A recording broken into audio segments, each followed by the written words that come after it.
I'm excited to be here again on the program Career Guide on Glorious Vision Television. And as you know, I am Counselor Samuel Maradisa. Yes, there's no better person to speak about career other than a counselor. And that's why I'm here on this program. This is a program that has been helping a lot of people. People who, before they encountered the program, were not able to identify their uniqueness and to know what area of skills and specializations they should look into. The program is a program that will always help you become better. Every episode is loaded with wisdom and principles that will lead your life towards excellence. So I want to appreciate those of you that have been reaching out to us on this program. It's been one of those things that have been helping us to come back and offer better topics and conversations on this program every week. Today we have something interesting. It is born out of some of the questions that I received in one of our previous episodes, which has to do with talking about career development. So when we talk about, the program itself, it's about career, and we look at it from different angles. But this particular question came in the area of what are some of the things that we should know while we're trying to develop ourselves, especially for those that are in the junior secondary school. So today I will be talking about career development expectations. Career development expectations. And I will be talking about those that, I'll be talking to teenagers. I will be talking to those that are still in their secondary level of education. Yes, this conversation is going to, in Nigeria we have the junior secondary and the senior secondary. So for the junior secondary, you can learn from this program. And for the people in the senior secondary, you can also learn from this program. And even beyond that, for those of you that are a little older, maybe you're yet to find your footings in life, you can also learn from this program. So remember, I said I will be talking about the topic career development expectations. That is CDE. So what are some of the things some of the expectations that you should meet up with, that you should know about yourself while you're trying to develop yourself in your career? Maybe you're still 12 years, 13 years, 14 years, and you are yet to decide what department you should go to in the senior secondary school, or maybe you've already chosen that department, you're in your senior school, you don't know which career or which course to study in the university. So these are some of the things we want to talk about, areas that you should keep thinking about that will help you know what step to take in the nearest future. So we're talking about career development expectations. So when we talk about career development expectations, especially for junior secondary students, it is something that is supposed to be broad, and it is supposed to be exploratory. So it should be broad and exploratory because you are still young and you still have a lot of time ahead of you. You still have years ahead of you. You still have a lot of things to try out, to explore, to look into, to consider. Yes, that is why I said it is broad for you and it is exploratory. So you can try out a particular subject, you try out a particular skill, you try out a particular activity to know whether it fits you, it fits your uniqueness, it fits your unique calling. So that is why I said it is broad and exploratory. So when we now talk about this career development expectations, so what are some of the things that you need to consider? So some of the expectations that you need to meet and you need to consider while you're trying to decide on which area you want to look into. The first thing is that you should, the expectation number one is that you should think about career awareness. Yes, career awareness should be in your mind. How aware are you about the careers that we have around you? And awareness has to do with your ability to ask questions. You can see people and ask them that, what do you do? Yes. And when the person tells you that I am a surgeon, you ask further question. Don't say you are too young. Don't say you are too little. Don't say they will not answer me. I believe that adults always like to engage with young ones, and especially when they know that you are asking questions out of curiosity and you are asking questions out of the innocence of your heart and your intention to know and become better, they will really respond to you. So you should be aware of the numerous careers that are available for you to try out. Yes, you should be. That is the first thing you should do is career. You should have that sense of career awareness. So you should be able to know that, okay, these are some of the things that I can do with my life when I grow up. You ask your daddy, Daddy, what do you do? So what is your job like? You ask your mom, you ask your uncles, you ask your dad's friends, you ask the people around you. Ask them and take note of each of the responses they give you. You are trying to be aware of all the available careers that there are out there. And I tell you, there is a lot of them. There is a lot of careers that you can go into. That is just the truth. You should know, you should be aware. Then the second thing, when we are talking about career development expectation, that is that I expect you to discover yourself. That is the point of self-discovery. Now, the first you did was that you tried to ask questions to know about the myriads of careers that are available out there. You have known about each of them. Some of them could have funny names. Some of them could have strange names. Some of them, even their names could excite you and interest you, and you're curious to know more about it. Just let it be at that level. Then the next one is that you now look inward. The first one, you have looked outward to know the numerous careers. Then you look inward, self-discovery. And what do you do while you're trying to discover yourself? You're trying to identify your strengths and your weaknesses. Yes, you're trying to identify what areas you feel you are interested in doing. And because you're still a student, because you're still in the secondary level, you're still junior, senior, especially if you're in the junior secondary, you consider not just your strength, your weakness, you also consider your strength in each of the subjects that you are offering. Because some of these subjects that you are offering now, they have a lot to do about certain careers that there are in the future. Yes, there are some subjects that when you look at them, your strength in them will tell you that you can do so well if you go into the future doing a career that needs that particular subject. So identify your strengths and also identify your weaknesses. I always tell people, a lot of people, when they talk about career development, they tell people that, hey, go after your passion, go know the things that you like, and it is very good. Sometimes I always tell people that it is also very good for you to identify your area of weaknesses. You identify your areas, the areas that you know you're not so good at, the areas that you are weak, so that you'll be able to run away from it. Yes, it's not just for you to think about the career and say, this is the career I want to pursue. But you do not have the skills for that career. You do not have the ability for the subjects that will make you fit into that career. So that self-discovery is very important. It is important so that you will be able to align your strengths and weaknesses with the potential careers that you are considering or that you have found out about. Then the third one that you need to know, remember we're talking about career development expectations, is for you to now start developing skills.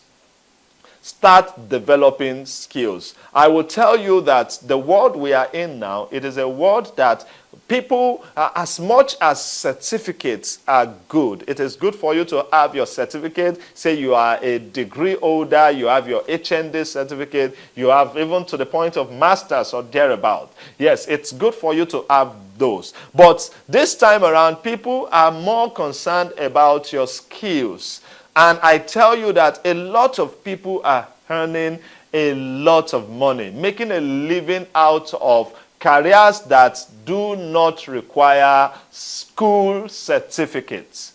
Yes, you need to know that a lot of people are making a living, making a life, a beautiful life out of a career that does not need any school certificate. I'm not saying that school certificates are not important, but I am saying that it is all equally important for you to develop skills. So it is important for you to develop skills. And when we talk about skills, if we go further into career talks, we have said it several times that there are the soft skills and the hard skills. I will briefly mention it because I've said it in the previous episode, that the soft skills are the skills that helps you to relate with people and helps you retain the job as you relate with your colleagues and your customers. As the case may be. The way you relate with your colleagues, and in your relationship with your colleagues, how effective you become. Then also, it has to do with how you relate with the people that will come to patronize you, that will come to seek your services or seek to purchase your goods. So those are the soft skills. And you know, when we talk about the soft skills, we talk about collaboration, adaptability, we talk about flexibility, we talk about communication, we talk about your creativity. These skills are so numerous, and it is also important for you to develop them. So you should also start thinking of, okay, I am a person, I want to be someone that is relevant in the future with a very good and beautiful career. Then I should also be a good person.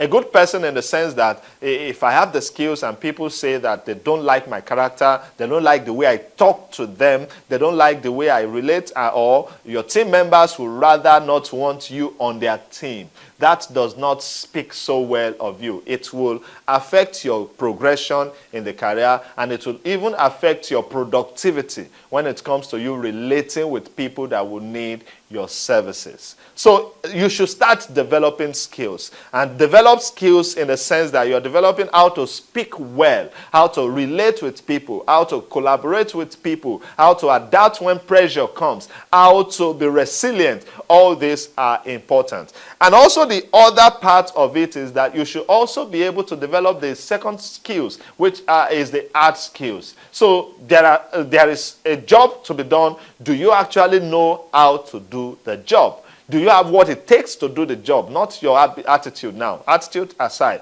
Then if you have a good attitude and you don't know how to do the job, we're not in this show. They are not employing you to just start smiling at people.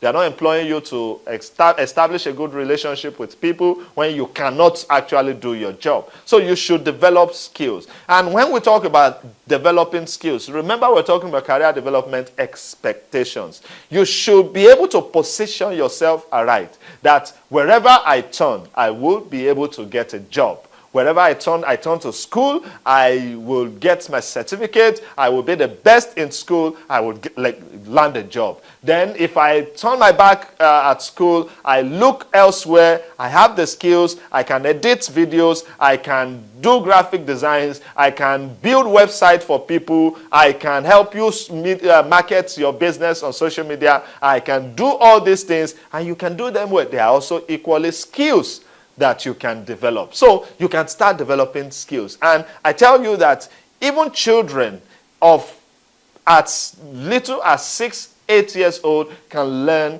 coding, can learn how to develop websites, can learn a lot of technological appliances, how to apply technology into real life situations. And you can also do that. You're preparing yourself for the future. You can tomorrow say that, okay, I've gone to school, I've studied this. Nevertheless, I want to start helping big companies to develop their website or to manage their cyber security. All these are opportunities for you to work on. Yes, another thing we should know when we talk about this career development expectation is that you should also, number 4 point is academic readiness. academic readiness. So when we talk about academic readiness has to do with how good are you with your education. Yes. You should also be a very good student. You should be a student that will do well academically, that will score highly in all your studies. You should not be the student that is always scoring low marks and not doing well in his studies. You should not. So you should be ready academically. And you should also be ready academically to position yourself into the global market. Yes. Today, we talk about international schools and thereabout. I tell you that some parents are intentional to send their students, their children, to schools that are internationally acclaimed and that are actually international, because they want to have a child at the end of their secondary education who can fit into any system in the world.